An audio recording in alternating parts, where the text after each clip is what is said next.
आते हैं आज के पहले क्वेश्चन की ओर। जैसा कि यहाँ पर दिया गया है क्वेश्चन नंबर 15, यहाँ पर दिया गया है कि 6300 रुपए की राशि को ए बी सी डी में इस प्रकार विभाजित किया जाता है कि ए और डी के संयुक्त हिस्से का बी और सी के संयुक्त हिस्से से अनुपात 11 यहाँ पर 10 हमें क्वेश्चन में दिया गया है। तो क्वेश्चन में ऐसा हमसे कहा जा रहा है कि यहाँ पर ए और डी का संयुक्त हिस्सा बी और सी के संयुक्त हिस्से से अनुपात 11:10 हमें दिया गया है। अब यहाँ पर ए और डी के पास 11 यूनिट पैसा है, बी और सी के पास यहाँ पर 10 यूनिट पैसा है। यदि हम ए बी सी डी इन चारों के पैसे को यदि हम जोड़ देते हैं, यदि हम ए और डी बी और सी इन चारों के पैसे को यहाँ पर जोड़ देते हैं तो 11 + 10 हमारे यहाँ पर 21 यूनिट हो जाता है। इस 21 यूनिट में चारों का पैसा है, इसमें ए का पैसा है, बी का पैसा है, सी का पैसा है, उसमें डी का पैसा है। अब 21 यूनिट क्वेश्चन में 6300 रुपए के बराबर है। 21 यूनिट हमारे यहाँ पर 6300 रुपए के बराबर है, यानी कि 21 यूनिट का मान यहाँ पर 6300 रुपए के बराबर है। तो यहाँ पर 21 से इसको काटेंगे तो ये कटेगा 300 बार, ये कटेगा कितनी बार? 300 बार, यानी कि 1 यूनिट का मान यहाँ पर 300 निकल के आ जाता है। यदि 1 यूनिट का मान यहाँ पर 300 आ जाता है तो 11 यूनिट का मान, तो 300 से 11 का गुणा करेंगे तो यहाँ पर 3300 रुपये आ जाता है। 11 यूनिट का मान यहाँ पर 3300 निकल के आ जाता है। इसी प्रकार 1 यूनिट का मान 300 है तो 10 यूनिट का मान, तो 300 से 10 का गुणा करेंगे तो यहाँ पर 3000 हमारा आ जाता है। अब क्वेश्चन को पढ़िएगा, इसमें कहा गया है कि सी के पास 1560 रुपए है, सी के पास 1560 रुपए है। तो यहाँ पर सी के पास कितना पैसा है? 1560 है, यह क्वेश्चन में हमें दिया गया है। अब यहाँ पर बी और सी के पास 3000 रुपए टोटल पैसा है, उसमें से सी के पास 1560 है। यदि हम 3000 में से सी का हिस्सा 1560 को माइनस कर देते हैं तो हमारे यहाँ पर बी का हिस्सा निकल आएगा। तो यहाँ पर हम 3000 में से 1560 को माइनस करेंगे तो यहाँ पर बी का हिस्सा 1440 निकल के आ जाता है कि बी के पास 1440 रुपए है। यदि यहाँ पर बी का हिस्सा निकल गया है तो यहाँ से डी का हिस्सा भी आसानी से निकल के आ जाना चाहिए, क्योंकि क्वेश्चन में हमें बी और डी का संबंध, बी और डी का आपसी संबंध 8 और 9 हमें क्वेश्चन में दिया गया है। अब यहाँ पर बी का मान यहाँ पर 1440 निकल के आ गया है तो बी की जगह यहाँ पर हम 1440 को यहाँ पर रख देते हैं। बी की जगह यहाँ पर हम 1440 को यहाँ पर रख देते हैं। अब ये 8 से कटेगा 180 बार, 8 से कटेगा यहाँ पर 180 बार, और यहाँ पर क्रॉस में गुणा करेंगे तो डी का 1 से गुणा करेंगे तो हमारा डी आएगा। इसी प्रकार 9 का 180 से गुणा होगा तो 18 में यहाँ पर हमारा कितना आ जाएगा? 1620। हमारे यहाँ पर 1620 निकल के आ जाएगा। डी का हिस्सा हमारे यहाँ पर 1620 निकल के आ जाएगा। तो डी का मान यहाँ पर कितना आ गया है? हमारा 1620 निकल के आ चुका है। अब यहाँ पर ए और डी के पास टोटल पैसा 3300 है। यदि हम 3300 में से डी के हिस्से 1620 को माइनस कर देते हैं तो हमारे यहाँ पर ए का हिस्सा निकल के आ जाएगा। तो यहाँ पर 3300 में से हम 1620 को माइनस करेंगे तो ए का हिस्सा यहाँ पर 1680 निकल के आ जाता है कि ए के पास यहाँ पर 1680 रुपए आ गया है। अब हमारे यहाँ पर ए का हिस्सा निकल आया है, डी का हिस्सा निकल आया है और बी का हिस्सा निकल के आ गया है, हमारे यहाँ पर सी का हिस्सा निकल के आ गया है। तो क्वेश्चन हमसे अब क्या पूछा जा रहा है?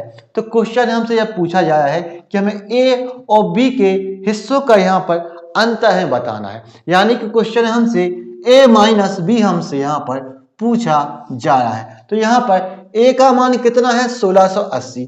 a का मान कितना है? 1680। और b का मान कितना है? तो b का मान यहाँ पर 1440 है। b का मान यहाँ पर 1440 है। इसको यदि हम माइनस करेंगे तो हमारा सीधा सीधा आंसर निकल के आ जाता है 240, जो कि बिल्कुल सही है और जो कि बी है। करते हैं आज के नेक्स्ट क्वेश्चन की ओर। जैसा कि यहाँ पर क्वेश्चन में दिया गया है, क्वेश्चन नंबर यहाँ पर 16, यहाँ पर दिया गया है 46,000 800 रुपए की राशि को ए बी सी डी में इस प्रकार विभाजित किया जाता है कि ए और डी के संयुक्त हिस्से का बी और सी के संयुक्त हिस्से से अनुपात 8:5 यहाँ पर 5 हमें दिया गया है। क्वेश्चन में दिया गया है कि ए और डी के संयुक्त हिस्से का बी और सी के संयुक्त हिस्से से अनुपात 8:5 हमें क्वेश्चन में दिया गया है।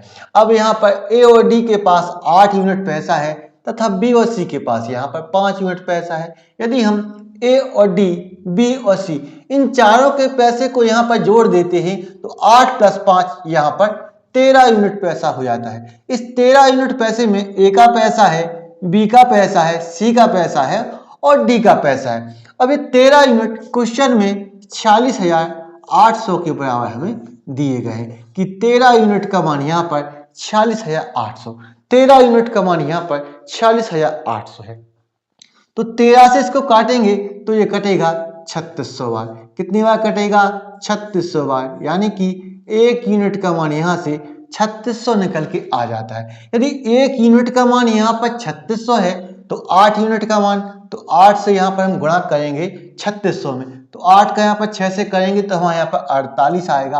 48 का यहाँ पर हम 8 रखेंगे, 4 हासिल आएगी, तो 8 का 3 से 24 और 24 में 4 जोड़ेंगे तो हमारे यहाँ पर 28 और बाद में 2 बिंदी की यहाँ पर पीछे हम 2 बिंदी लगा देंगे। अब यहाँ पर 1 यूनिट का मान यदि 3600 है तो 5 यूनिट का मान, तो यहाँ पर 5 से 3600 का गुणा करेंगे तो 5 का 6 से करेंगे तो यहाँ पर 30 आएगा, हासिल 3 आएगी और 5 का 3 से करेंगे तो 15 और 15 में 3 जोड़ेंगे तो यहाँ पे हमारा 18 आ जाएगा और 2 बिंदी हम पीछे की लगा देते हैं। अब यहाँ पर क्वेश्चन हमें क्या दिया गया है? क्वेश्चन हमें दिया गया है कि यहाँ पर ए के पास यहाँ पर 18,400 रुपए, ए के पास यहाँ पर 18,400 रुपए हमें क्वेश्चन में दिए गए हैं कि ए के पास यहाँ पर 18,400 रुपए क्वेश्चन में हमें दिए गए हैं। अब यहाँ पर ए के पास 18,400 रुपए है और ए और डी के पास टोटल मिलाकर 28,800 रुपए है। तो यदि हम 28,800 में से ए के हिस्से 18,400 को माइनस कर देते हैं तो हमारे यहाँ पर डी का हिस्सा निकल आएगा कि नहीं निकल आएगा? निकल आएगा। तो यहाँ पर 28,800 में से हम 18,400 को माइनस करेंगे तो डी का हिस्सा यहाँ पर 10,400 निकल के आ जाता है कि डी के पास यहाँ पर 10,400 रुपए है। अब क्वेश्चन में अगली लाइन को पढ़ेगा, उसमें दिया गया है बी और सी का हमें संबंध दिया गया है कि बी और सी का संबंध यहाँ पर 5 और 4 का है। बी और सी का यहाँ पर संबंध 5 और 4 का क्वेश्चन में हमें दिया गया है। तो यहाँ पर ध्यान से देखिएगा, यहाँ पर बी का मान दिया गया है कि सी का मान दिया गया है? यहाँ पर बी का मान दिया गया है कि सी का मान दिया गया है? तो आप लोग कहेंगे ना ही यहाँ बी का मान दिया गया है और ना ही यही सी का मान दिया गया है। हमें यहाँ पर क्या दिया गया? तो गिवन डाटा हमें यह है कि यदि हम बी और सी के पैसे को जोड़ते हैं तो ये 18,000 रुपए के बराबर होगा। बी और सी के पैसे को जोड़ेंगे तो ये 18,000 के बराबर होगा। तो इसको हम इस प्रकार कह सकते हैं कि बी के पास 5x पैसा है और सी के पास यहाँ पर 4x पैसा है।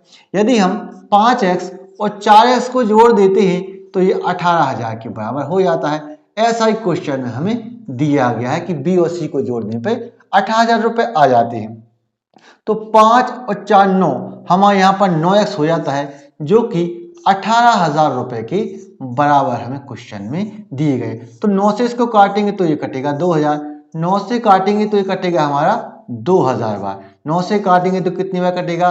2,000, यानी कि x का मान यहाँ से 2,000 निकल के आ जाता है। यदि हमारा x का मान यहाँ पर 2,000 निकल के आ जाता है तो यदि b के मान की बात करें तो 2,000 का 5 गुना 10,000 हो जाए। उसी प्रकार c के मान की बात करें तो 2,000 का 4 गुना यहाँ पर 8,000 हो जाता है। तो यहाँ पर b का मान हमारा कितना हो जाएगा? 2,000 का 5 गुना 10,000 आ जाएगा। कितना आ जाएगा? 10,000 हमारा निकल आएगा। इसी प्रकार c का हिस्सा कितना निकलेगा? 2,000 का 4 गुना, यहाँ पर 8,000 हमारा निकल आएगा कि ये हमारे c के पास 8,000 रुपए हैं और b के पास हमारे यहाँ पर 10,000 रुपए हैं। तो क्वेश्चन हमसे यहाँ पर क्या पूछा जा रहा है, इसको जरा पढ़िएगा। क्वेश्चन हमसे पूछा जा रहा है कि ये x है, जो क्वेश्चन में हमें x दिया गया है, ये क्या है? a में से यदि हम b को माइनस करते हैं तो हमारे यहाँ पर x आ जाता है। उसी प्रकार y जो हमारा दिया गया है, यदि हम यहाँ पर c में से d को माइनस करते हैं तो हमारे यहाँ पर y निकल के आ जाता है। ये क्वेश्चन हमसे पूछा जा रहा है। साथ ही क्वेश्चन में कह रहा है कि हमें x माइनस y का मान हमें यहाँ पर बता दो। तो यहाँ पर ये x है, किसका मान है? a minus b. यदि a में से यदि हम b को घटा देते हैं तो x का मान आ जाता है। तो यहाँ पर a हमारा 18,400 है और b हमारा 10,000 है। तो 18,400 में से यदि हम 10,000 को माइनस कर देते हैं तो हमारे यहाँ पर 8,400 हमारे यहाँ पर x निकल के आ जाता है। इसी प्रकार y जो है c माइनस डी है। यदि हम यहाँ पर c में से d को माइनस कर देते हैं या फिर d में से c को माइनस कर देते हैं, जो आता है वह हमारे यहाँ पर y हो जाता है। तो यहाँ पर d हमारा 10,400 है और c हमारे यहाँ पर 8,000 है। यदि हम इनको माइनस करते हैं तो 10,400 में से 8,000 को घटाएंगे तो हमारे यहाँ पर 2,400 निकल के आ जाएगा। तो इनका हमें अंतर हमें निकालना है। तो 8,400 में से यदि हम 2,400 को घटाएंगे तो हमारे यहाँ पर सीधा 6,000 निकल के आ जाता है, जो कि यहाँ पर हमारा आंसर निकल के आ जाता है, जो कि बिल्कुल सही है और जो कि डी है। आपको यदि यह वीडियो पसंद आया है तो इस वीडियो को लाइक करें, शेयर करें, हमारे चैनल को सब्सक्राइब करें। तो मिलते हैं नेक्स्ट वीडियो में। Thank you for watching.